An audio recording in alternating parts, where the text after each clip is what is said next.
Sa lahat ng ating mga taga-subaybay na mga kapatiran sa Panginoon, lalong-lalo na sa mga pastor at mga follower sa channel na ito, mayroon tayong bubuksan na isang talakayan na pinaka-importante sa lahat about calling. And then bago yan tayo magsimula, huwag kayo makalimot kung isa kang Christian, mag-subscribe sa channel na ito, especially sa mga born again.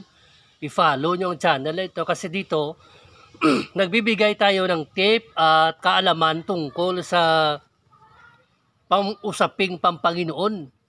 So ngayon, may bibigay ako sa inyo na isang pagtalakay na dalawang pamaraan ng Panginoon na tawagin kang maging isang pastor. Yung pamaraan na yan is dalawa lang, and then para maging pastor ka, ang una at yung pangalawa, tatalakayin natin. Siyempre baka mag-isip kayo na may dalawa pa palang paraan. So, yan ay nakabatay lamang ang pag-aaral na yan sa aking nakikita doon sa kinababasa. Ang unang pamaraan ng Diyos para tawagin kang maging isang pastor is mababasa mo yan sa Jeremiah chapter 3 verse 15. Ito ilang kasulat. You pastors according to mine heart, which shall feed you with knowledge and understanding. So, according sa nabasa natin, sinabi ng Panginoon dyan sa binasa natin, I will give you pastors according to my heart, which shall feed you knowledge and understanding. So, very clear ang sinabi ng Diyos through the mouth of Prophet Jeremiah na ang Panginoon nagbibigay siya ng pastor. So, ibig sabihin, ang pastor is an act of sovereign will ng Panginoon at ang pastor ibinibigay.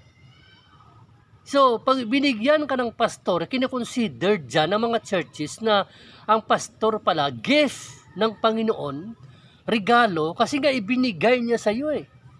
Sabi nun sa verse na binasa natin, I will give you pastors according to my heart. So ang pastor na ibibigay niya, nakabatay lamang doon sa tibok ng kanyang puso. Oh my God! Wow! Ang pastor na ibibigay ng Panginoon sa iyo, sovereign will and act of God, na ito ang kanyang piniling maging pastor para ibigay dyan sa inyo.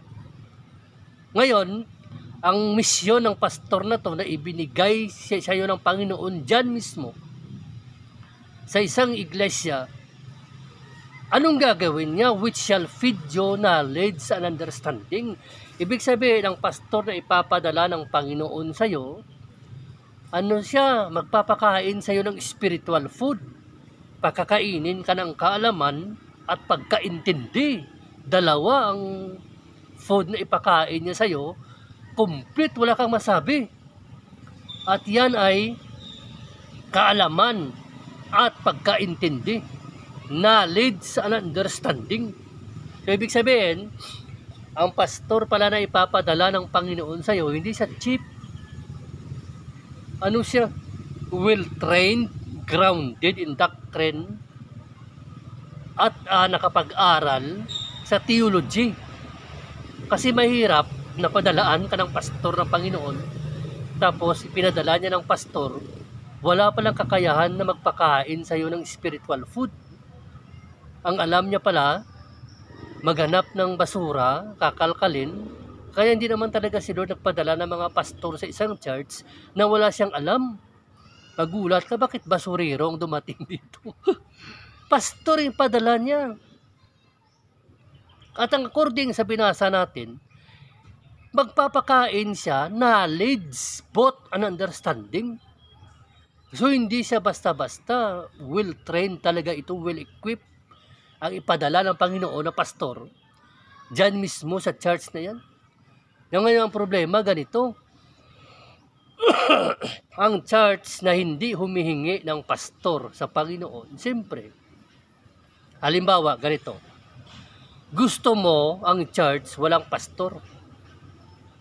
So gusto ng bawat isa sana na magkaroon sila ng pastor na ibibigay ng Panginoon. Pero hindi ibinibigay ni Lord kasi nga ang mga deacon, ayaw nila na magkaroon ng permanent pastor dyan sa church. Ang gusto ng mga bubo na deacon na to, mag-hire lang sila ng pastor. Every Sunday, bayaran mo, and then aalis, bayaran mo ulit. Ang lalabas ang church na pinamamahala ng mga deacon na to na mas magaling pa ata sa nakasulat dito sa binasa natin. Hireling. Kumbaga, arkila. Hindi siya naghahanap ng pastor talaga na ibinibigay ng Diyos sa kanila. Kaya habang buhay, ang member sana gusto magkaroon ng pastor na permanente kasi iba yun eh. Iba ang regalo ng Diyos. Pero since ang mga deacon naging sagabal sa ganyang klaseng isipin, ang gusto nila hireling lang kasi nga umiiwas sa responsibility. Damn! Iwan ko kung anong patakaran. Naalala ko kasi dati, naka-encounter ako ng isang deacon na ayaw niya talaga na magkaroon ng permanent pastor sa church. Ang gusto niya, hireling, bayaran lang every Sunday, kasi ang katwiran niya sa Amerika daw, ganun din ang ginagawa. Sabi ko, sa isip ko lang, hindi dapat ito mga deacon sa church ito. Kasi nga, ang ginagaya niya pala, Amerika. Akala mo ba naman, ang utak ng kano, pareho sa utak niya? Na hireling lang? So, anong magagawa mo kung ang deacon, ang council, ayaw ng permanent pastor? Tapos sa mga member nangangarap na karoon ng permanent pastor, may conflict. So, ang mangyayari ganito, hindi magpapadala ang Diyos dyan, ang pastor dyan. Kasi ayaw nyo naman talaga eh. Ang pangalawa dyan is, nangangarap kayong napadalhan kayo ng Panginoon ng pastor, pero wala namang prayer meeting, walang pagtitipon na humihingi kayo sa Panginoon ng pastor na mag-provide siya ng pastor permanently. Walang prayer. So paano si Lord magpapadala ng pastor dyan? Kung wala naman kayong prayer na hindi kayo humihingi kay Lord ng pastor? Halimbawa, ang church na yan, hindi nagpipray na padalan sila ng pastor. Kontento na sila every Sunday na may nagpipreach dyan, hireling, binabayaran, although na pangit naman talaga pakinggan na hireling, pero yun talaga yan. What? Every Sunday, hireling ang tawag niyan. Pulpit supply ang tawag dyan. Kasi hindi naman kayo nagpipray na magkaroon ng permanent pastor. Hindi kayo humihingi kay Lord ng pastor na mag-provide ng spiritual fruit every Sunday. So, halimbawa, hindi kayo humihingi ng pastor. Padalhan kayo ni Lord ng pastor dyan, permanent. Yun na pala yun. Hindi mo malalaman yan. Hindi mo makikita. Kasi tandaan natin, most of the time na ipapadala ng Panginoon na pastor dyan, hindi mo gusto. Kasi nga, hindi siya magpapadala ng pastor sa isang iglesia na ma-impress sa inyong mga mata. Hindi siya magpadala ng pastor dyan. Ang pinapadala niya na pastor based on in accordance sa kanyang sovereign act of will. Yun ang ipadala niyang pastor. So may tendency na hindi mo siya magustuhan. May tendency na hindi mo type ang klase ng pastor na ipadala ni Lord sa'yo. At may tendency din na maraming member makaramdam na ito na talaga ang pastor na ipinadala ni Lord. Kasi walang prayer eh. Walang request na Lord, bigyan mo na kami Lord ng permanent pastor dito. Maraming churches na nagsuffer. Maraming churches na wala ng interest na magkaroon ng permanent pastor. Kasi nga, pag may pastor na pinapadala ang Panginoon, ipatatanggal mo na pamahal na yung tao sa membro at ang member na pamahal na rin doon sa pastor, ikaw naman na swail ka, na isa kang deacon, nag-iisip ka pa rin ng ginagawa mo para sa Diyos. Paalisin mo yung pastor. Na balang araw, magbabayad ka sa ganyan. Akala mo siguro, parang very easy lang. Pero may panahon din na makikita ka ni Lord nang gawain mo na yan. Marirealize mo rin na mali. Kasi hindi tama yan. Kaya nga ipinagkatiwala kang maging deacon sa church, maging leader ka, kasi ang focus mo sa spiritual, ang focus mo mahalin ang pastor na ipinapadala ng Panginoon dyan na mag-provide ng spiritual food. So kung ugali mo, ang iyong, kasi makikita mo ang iniisip mo kasi, dapat ang pastor, yung sapatos niya kumikinang, yung pantalon niya ay slacks na ang price ay 3,700, dapat naka-long sleeve, na gwapong-gwapo kagaya mo.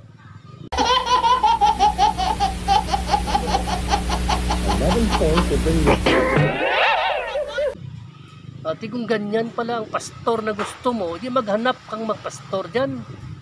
Kasi ang pastor na pinapadala ng Panginoon is according to His own heart. Si Lord ang masunod, hindi ikaw. So kung kinokontra mo yan, nasa iyo yan. Kukontrahin mo ang plano ni Lord, nasa iyo yan. Pero huwag ka mag-isip na gumagawa ka na manggagawain sa Panginoon. Kasi bulag na lang siguro ang isip niyan. So una, ipapadala ng Panginoon ang pastor na yan, walang kondisyon, walang requirements na dapat ang pastor na ito mabait. Kasi sa kanya yan na tinatawag yan. Pastor na ipadala ng Panginoon sa iyo, nakabatay lamang ito sa kalooban ng Panginoon at wala siyang set na requirements at qualification na itong papadala niya, pastor ito na mabait, pastor ito na maganda ang kanyang family background, yan ay nakabatay lamang sa biyaya ng kanyang pagkatawag. Ang pangalawa, yun ang una, yung pangalawang pagkatawag ng Panginoon para gawin kang pastor sa church. Isa rin tong pastor, kasi mayroong kaibahan ang bishop at saka pastor, although nga pareho lang silang pastor, pero pag mag-aral ka pa ng konting lalim, iba talaga sila. Ito yung pangalawa, nakasulat dyan sa may 1 Timothy chapter 3 verse 1, ito yung nakasulat. This is a true saying, if a man desire the office of a bishop, he desireth a good work. A bishop then must be blameless, the husband of one wife, vigilant, sober, of good behavior, given to hospitality, apt to teach. So according dyan, sabi dyan, this is a true saying, if a man desire the office of a bishop, he desireth a good work. So ang bishop, pastor din ito, pero hindi siya pastor na pagkatawag na katulad ng number 1 na papadala ng Panginoon. Ang bishop, matagal na siya nag-deacon dyan sa church, matagal na siya naging gawain, naging elder siya, and then later on, tinawag siya maging pastor ng church mismo. Pero, mayroon siyang qualification, mayroong requirements. Ang sabi nga sa binasa natin, ang kahit sino bang tao raw, tumutuko ito sa mga Christians na nangangarap, desire the office of a bishop. Tandaan natin, ang nakasulat dyan, if a man desire the office of a bishop, hindi siya actually nag-desire na maging bishop. Nag-desire siya ng isang office na para sa bishop. So ang kaibahan ganito, ang pastor kasi, posisyonal yan, posisyon, kumbaga ipapadala ka ng Panginoon tulad ng number 1 na I will give you pastors according to my heart. Posisyon yan, posisyonal. Ibig sabihin, itong office naman ito, profesyon ito. Parang ganito, ako member ako ng isang Baptist church. Nangangarap ako na gawin ko ang trabaho ng bishop. Office ang pinapangarap ko, hindi yung pagiging bishop. So, anong trabaho ng isang bishop or pastor sa kanyang offices na to? Preaching, Bible study, visitation, prayer. Diba? Yun ang pinapangarap ng mga member na matagal na naging elder sa isang church. Nangangarap siya na if a man desire the office of a bishop. So, mayroong requirements, mayroong qualification. Whereas, ang pagkatawag ng Panginoon na maging pastor ka, walang nilagay ang Panginoon dyan na requirements.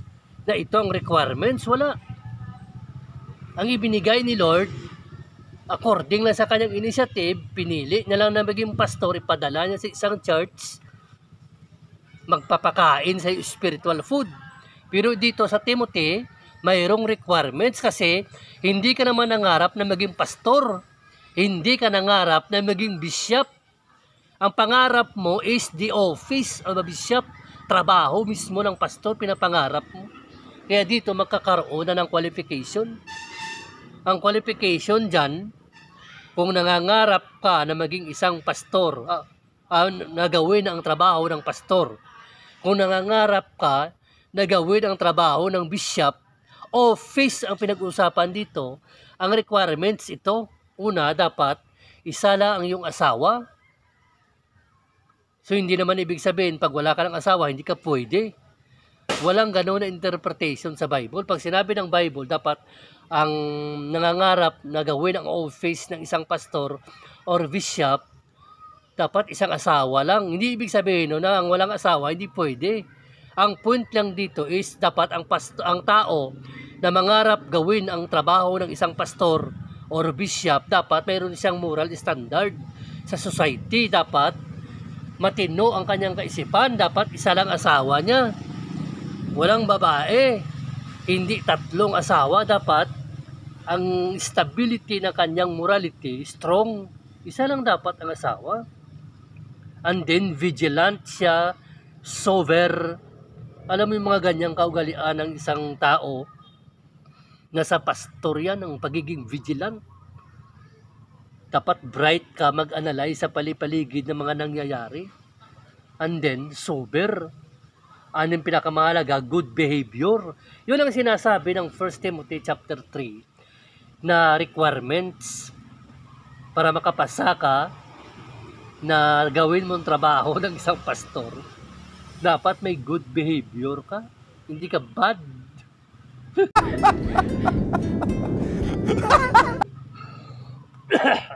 Diba? Kasi pangit yan eh. Kasi mostly talaga sa pastor, mga good yan. Marami akong kilalang mga pastor, talagang mga good behavior talaga ang makikita mo. Sabi mo nga, bakit yung pastor yung sa kabila, bakit ang pangit ng ugali? Ang tanongin mo dyan, kung bakit naging pangit ang ugali niya, baka naging pangit ang ugali niya dahil sa'yo rin.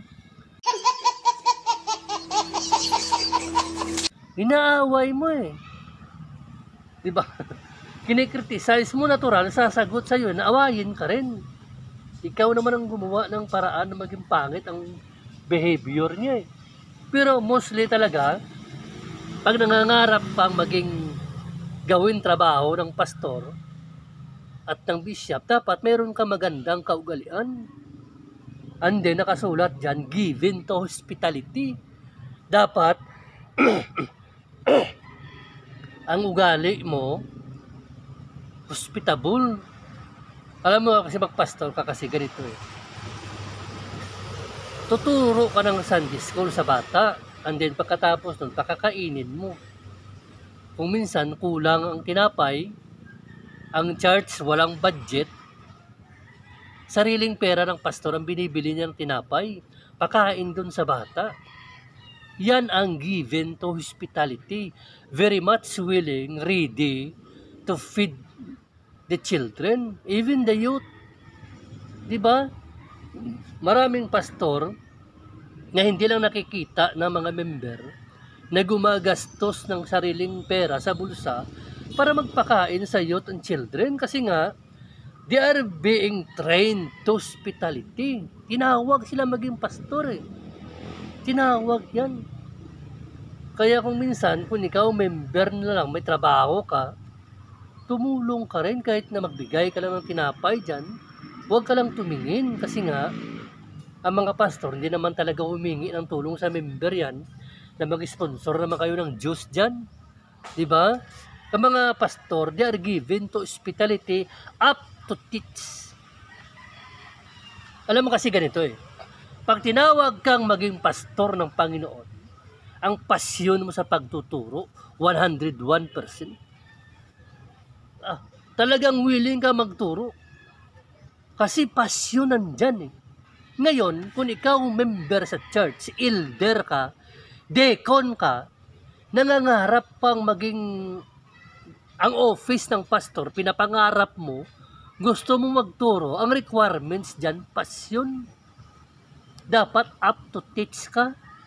Kasi yung up to teach, nasa skill na yan at talent na yan ng pastor. Ikaw, hindi ka naman nangangarap maging pastor. Ang pinapangarap mo, office of a bishop, office of a pastor. So dapat meron kang isipin na you are very much willing to teach. Up to teach ka eh. And then not given to wine. Hindi ka lasinggo.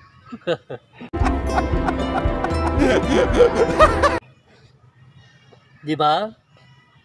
Hindi niyan na alam nyo, may mga pastor kasi umiinom, especially sa Amerika kasi malamig ang panahon.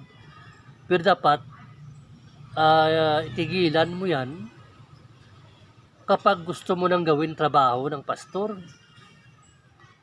Hindi ka dapat umiinom ng wine, and then hindi ka greedy, hindi ka covetous, marunong ka magpatakbo ng iyong pamamahay with all full force of gravity. Ibig sabihin, kung gusto mong nangangarap kang gawin trabaho ng isang pastor, dapat ang requirements doon, titignan sa pamamahay mo kung ang pamilya mo napatakbo mo ba ng maayos, ang mga anak mo ba ay sumusunod sa'yo. Yun ang requirements. Kasi nga, pinapangarap mo yan eh. Di ba? Yun ang hirap sa trabaho na pinapangarap mong trabaho ng pastor. Ilagay na natin, iba kasi yan eh. Hindi ka nangangarap maging pastor. Ang pinapangarap mo na gawin ang office ng isang pastor. Daming requirements. Samantala, itong mga pastor na pinili ng Panginoon na maging pastor, walang standard na requirements ang ibinigay ang Diyos sa kanila. Pasasabi niya kay Paul, bago ka pa ipinanganak, sa tiyan ka pa lang ng nanay mo, pastor ka na. Yan ang kagandahan sang personal calling ng Panginoon sa pagiging pastor. Pero ito, hindi ito calling ng Panginoon na personal niya sa kanyang act of sovereign will na pastor. Ito'y office ang pinag-uusapan dito. Ang work. So dapat hindi ka prideful na mayabang ka, kasi pag mayabang ka na, hindi ka pwede sa pastoral ministry. Kasi ang pastoral ministry, hindi yan ito payabangan. Kasi halimbawa, mayabang ka. Ano mo na talaga yan, may kayabangan ka. Pag dumating yung panahon na ang ministry lumago dahil sa trabaho mo na pagiging pastor, hindi magyayabang ka. Di ba? Kaya bawal ang kayabangan sa church.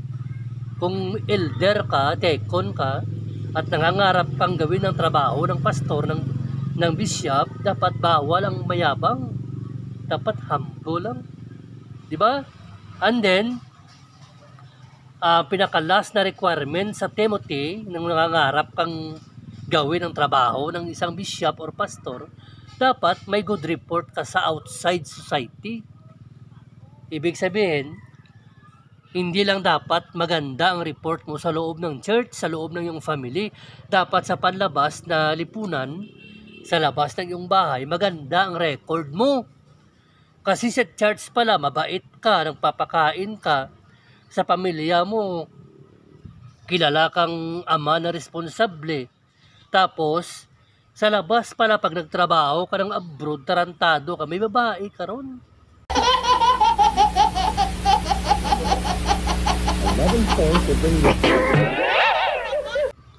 Diba? Maraming deacon ganyan.